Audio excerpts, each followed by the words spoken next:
What's happening, folks? Back with another reaction. Back with some more Sarah McLachlan for the first time in a while, and we're returning to Fumbling Toward Ecstasy, or I think it's Towards with an S. And yes, as I learned when I began reacting to this, shout out to Michaela for sending this, it was released in Canada at the end of '93, but didn't come out in the US until early '94, so the release date, it depends on where you are. But yes, the next tune is Good Enough. So, good enough is an interesting phrase. There's an implied suggestion of not being perfect, not being ideal, not being completely skillful or effective. There's some middling quality to whatever process, entity, creation that it is, or indeed another person. But there's also an indication that it qualifies. It's past some threshold behind which, or without reaching, it would be inferior, it would be unacceptable, not feasible or workable. So it's a qualified endorsement of whatever is being described. And I suppose in a different context, or in different contexts plural, that could be a genuine praise, saying like, well, maybe it's not perfect, but it's good enough, that will work. Or it could be like, well, in the end it's good enough, but I wish it was better. So I feel like the situation may suggest a different tone of the usage of the phrase. And already, after only having gone through 3 of her tunes on this album, it seems clear that there's some autobiographical sources for her themes and lyrics. There's emotional nuance in the tunes. So ultimately, I don't have a full scope of her lyrical explorations and the way she writes tunes in a broader sense, but ultimately what I have heard suggests that there is a great deal of complexity to her songwriting. So I'll see what I can pick up on a first listen. This is Sarah McLachlan. The track is Good Enough, and it's from her 1993/94 album, Fumbling Towards Ecstasy.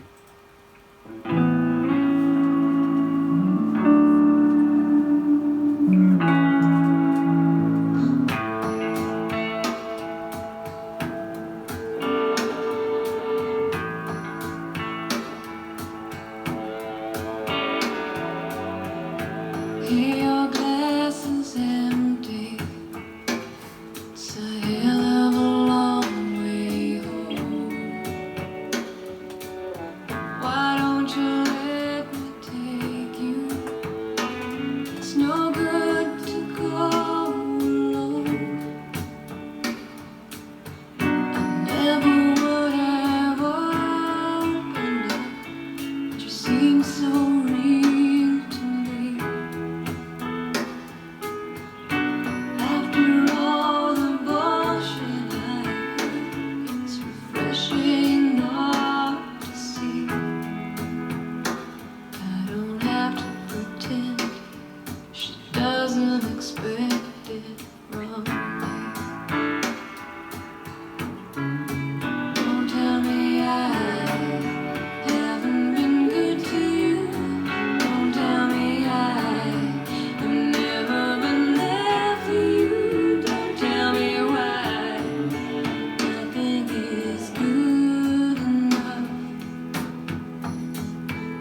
section.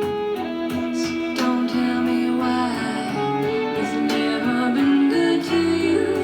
Don't tell me why it's never been there for you. Don't you know that why is simply not good enough?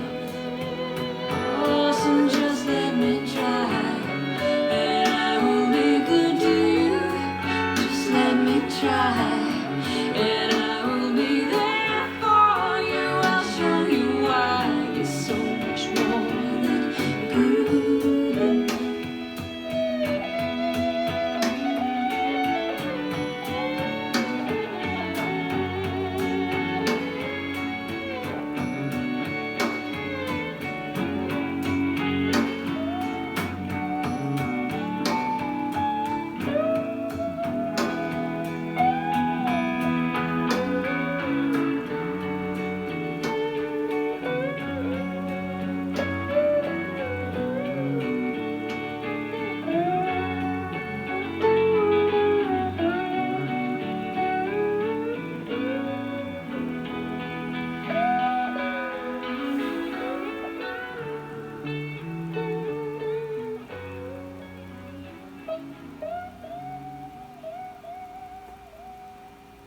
All the way out the door, that guitar, just doing this muted, solo, soulful, a bit bluesy contribution to the track. So it was a very sparse arrangement, a very mellow and simple composition in terms of the parts, although I think it came together in a very rich and elegant way.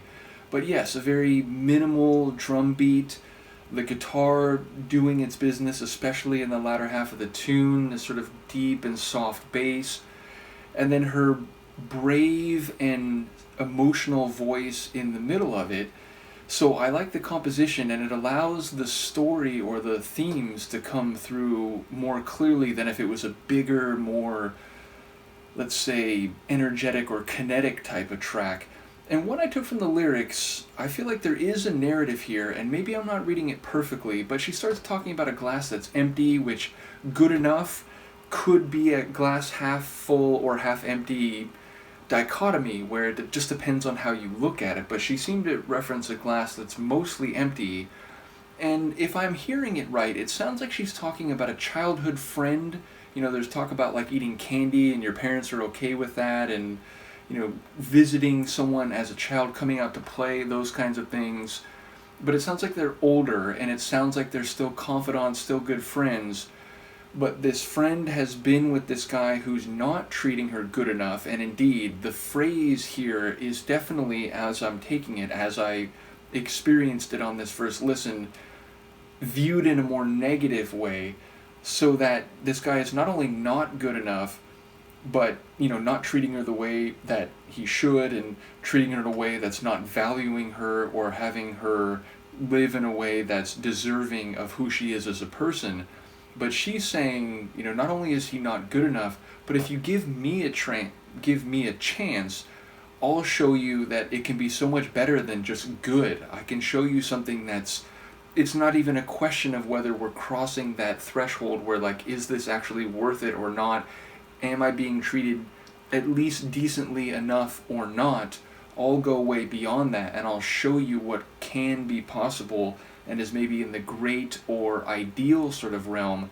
So it sounds like maybe a woman who's attracted to or emotionally bound to this other woman who isn't getting what she deserves or needs from this guy who doesn't treat her right, and she's sort of putting her heart out on the table, or, you know, letting her true feelings be known, although of course it remains to be known whether she's actually saying this to her friend or it's more in her head.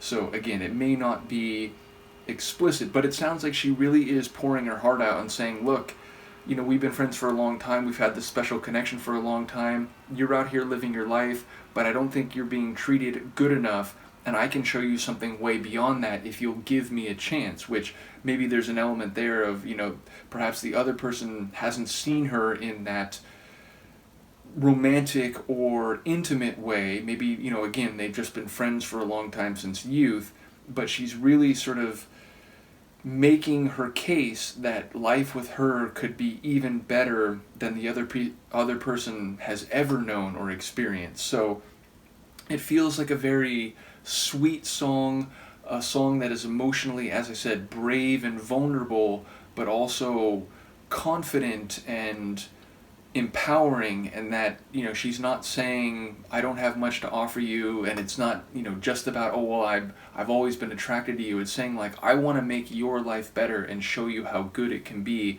how much beyond good it can be. So it seems to be a very sweet and tender sentiment, and although we just get sort of, at least as it comes across to me on this first listen, a snapshot in time where we don't know how this is going to turn out, we don't know what the other person's going to say, but we know that the narrator is really valuing and wanting to give the other person a better life. So it's a very sweet and sympathetic tune as I took it. Again, if I'm hearing some of those lines incorrectly, do let me know. But yes, again, not being familiar with her songwriting, I was very much keen to follow what sounded like a narrative here, and the sonics allowed me to do that, because even though they did stand out in some ways, the guitar, which again had sort of this muted effect on it, or at least it was like placed in a bit more of the sonic background, even though it did capture my attention, even though I enjoyed the ambiance of the track, everything allowed me just to focus on the words and the story as delivered by her very emotional, tender, and brave vocal performance. So a really cool one. Enjoyed that a lot. Let me know what you think, and I'll be back for more Sarah in the coming weeks and months, and I will see you next time. Peace.